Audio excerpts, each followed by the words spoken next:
من شر الوسواس الخناس الذی یوسوس فی صدور الناس من الجنۃ والناس۔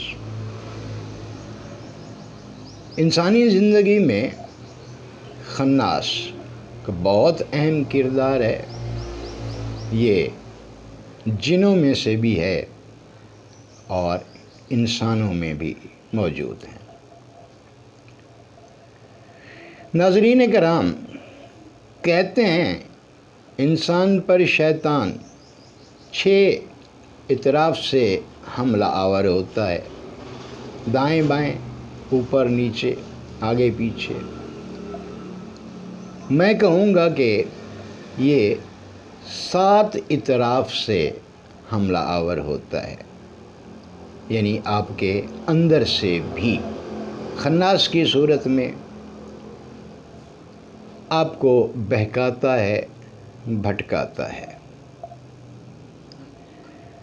اس کا سب سے بڑا شر آپ کے اندر وسوسہ یعنی شک پیدا کرنا ہے۔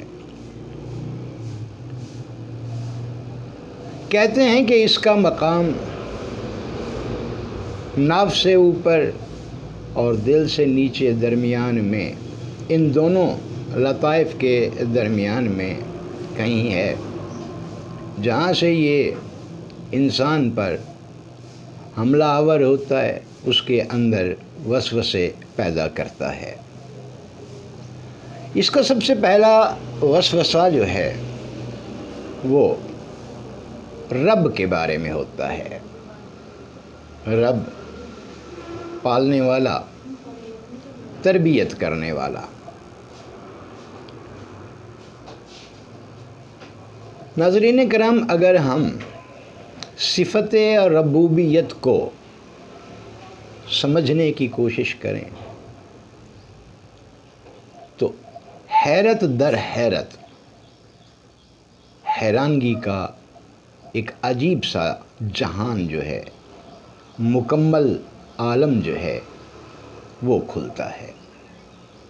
رب ایک ایسی ہستی جو کسی بھی مخلوق کی تمام احتیاج و ضروریات کو سامنے رکھتے ہوئے اس ضرورت اور اس احتیاج کے پیش آنے سے پہلے ہی انتظام کر کے رکھے،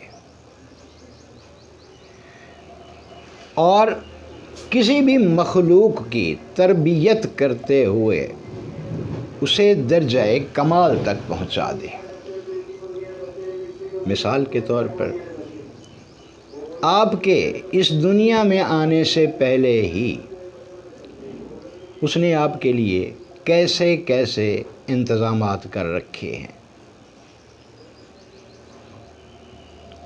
آپ کے اس دنیا میں آنے سے پہلے ہی اس نے زمین تخلیق کر دی کہ آپ نے اسی زمین پر رہنا تھا۔ اسی زمین سے اس نے اناج پیدا کر دیے کہ آپ نے ان کو استعمال کرنا تھا۔ اس زمین کی بقا و حیات کے لیے اس نے سورج، چاند، ستارے پیدا کر دیے۔ آپ کے آرام اور کام کے لیے دن رات پیدا کر دیے۔ آپ کی تعلیم و تربیت کے لیے اساتذہ کرام کو اس نے تخلیق کر دیا، علم کو جہتیں دے دیں، عملی وجود عطا کر دیا۔ مختصر طور پر اس کو رب کہیں گے۔ رب وہ ہستی جو اپنی مخلوق سے مبالغے کی حد تک پیار کرے، اس کا خیال رکھے، انسان کے ساتھ محبت، انسیت اور ہمدردی کا مادہ کہتے ہیں کہ سب سے زیادہ ماں کے اندر پایا جاتا ہے، اس حد تک کہ بچہ جب چھوٹا ہوتا ہے، اظہار کے لیے اس کے پاس کسی بھی تکلیف یا ضرورت کے اظہار کے لیے اس کے پاس سوائے رونے کے اور کوئی ہتھیار، کوئی ذریعہ نہیں ہوتا، تو اس کے رونے کے انداز سے ماں سمجھ جاتی ہے کہ اب اس کو کسی چیز کی ضرورت ہے یا وہ کسی تکلیف میں مبتلا ہے۔ ہمارے ہاں اب بھی یعنی ایشیا میں چھوٹے شیرخوار بچوں کو مائیں اپنے ساتھ سلاتی ہیں، اور شدید سردیوں میں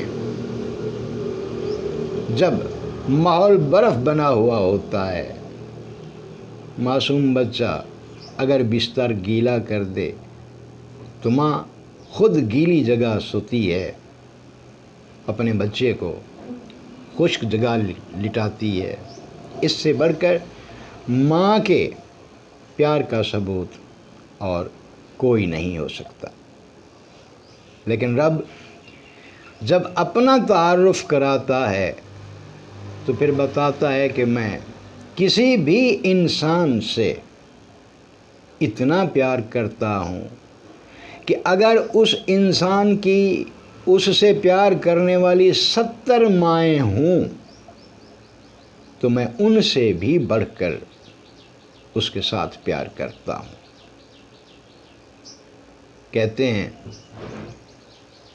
کہ حضرت نوح علیہ السلام یا حضرت موسیٰ علیہ السلام تھے، اپنی امت سے تنگ آئے تو اللہ تعالیٰ سے امت پر، اپنے پیروکاروں پر عذاب کی درخواست کر دی۔ انہیں جواب ملا کہ ٹھیک ہے، ہم عذاب بھیجتے ہیں، لیکن پہلے آپ یوں کریں، کسی برتن، مٹی کے برتن بنانے والے جسے کمہار کہتے ہیں کے پاس چلے جائیں، اس نے جتنے بھی برتن بنائے ہوئے ہوں سب خرید لیں، منہ مانگے داموں پر خرید لیں، ان برتنوں کو توڑ ڈالیں، وہیں پہ واپس آئیں، ہم عذاب بھیجتے ہیں۔ تو وہ چلے گئے کسی کمہار کے پاس، منہ مانگے دام دے کر اس سے وہ برتن خرید لیے، اور پھر اس سے پوچھا کہ تمہارے گھر میں کوئی لاٹھی ہے مضبوط سی؟ تو اس نے کہا ہاں جی ہے۔ فرمایا لے آؤ۔ وہ شخص گیا، گھر سے لاٹھی لے آیا۔ اب انہوں نے اپنے دونوں ہاتھوں کی گرفت اس لاٹھی پر مضبوط کی، اس برتنوں کے اوپر کھڑے ہو کر اس لاٹھی کو اپنے سر سے بلند کیا، تو وہ شخص، وہ کمہار جو ہے، یہ سارا منظر دیکھ رہا تھا، وہ سمجھ گیا کہ یہ کیا کرنے جا رہے ہیں، تو اس نے پوچھ لیا کہ قبلہ یہ آپ کیا کر رہے ہیں؟ تو انہوں نے کہا چپ رہو، تم ان کی مجھ سے منہ مانگی قیمت لے چکے ہو، اب یہ میری ملکیت ہیں، میں جو چاہے ان کے ساتھ سلوک کروں۔ تو اس شخص نے جیب سے پیسے نکال کے پھینک دیے، آگے بڑھ کر ان سے وہ لاٹھی چھین لی اور کہا کہ نہیں جی، آپ ذرا سوچیں تو صحیح کہ میں نے ان کو کس چاہت کے ساتھ بنایا ہے، اپنا خون پسینہ ایک کیا ہے، اب میرے جذبات کا احساس کر سکتے ہیں کہ وہ کیسے کیسے جذبات تھے جن کے تحت میں نے ان کی تخلیق کی۔ انہیں اپنے سامنے ٹوٹتا ہوا نہیں دیکھ پاؤں گا، ہاں یہاں سے آپ اٹھا کے لے جائیں، میری نظر سے اوجھل کر دیں، پھر جو چاہے ان کے ساتھ سلوک کریں، اپنے سامنے انہیں ٹوٹتا ہوا نہیں دیکھ پاؤں گا۔ موسیٰ علیہ السلام واپس آئے، اللہ تعالیٰ کو، حالانکہ وہ سمیع و بصیر ہے، اس کے باوجود یہ سارا واقعہ بتایا، تو انہیں جواب ملا کہ دیکھو موسیٰ، وہ میرا بنایا ہوا ایک شخص ہے، اور اس نے اپنی تخلیق سے کس طرح محبت کا اظہار کیا ہے، وہ تخلیق جو پھر سے بنائی جا سکتی ہے۔ موسیٰ ذرا میرے دل سے بھی تو پوچھو کہ وہ انسان جو اس کائنات میں شاہکار ہے، آسن تقویم میں نے اسے پیدا کیا ہے، تم اس کو تباہ کرنے کی، اس پر عذاب بھیجنے کی بات کر رہے ہو۔ میرے دل سے پوچھو کیا گزر رہی ہے۔ کہتے ہیں کہ اس کے بعد موسیٰ علیہ السلام نے عذاب کی دعا سے توبہ کر لی، اور اس خواہش پر بھی وہ گریہ کرتے رہے، روتے رہے، معافی کی درخواست کرتے رہے۔ اس کو کہتے ہیں رب جو اپنی مخلوق سے اس حد تک پیار کرتا ہے۔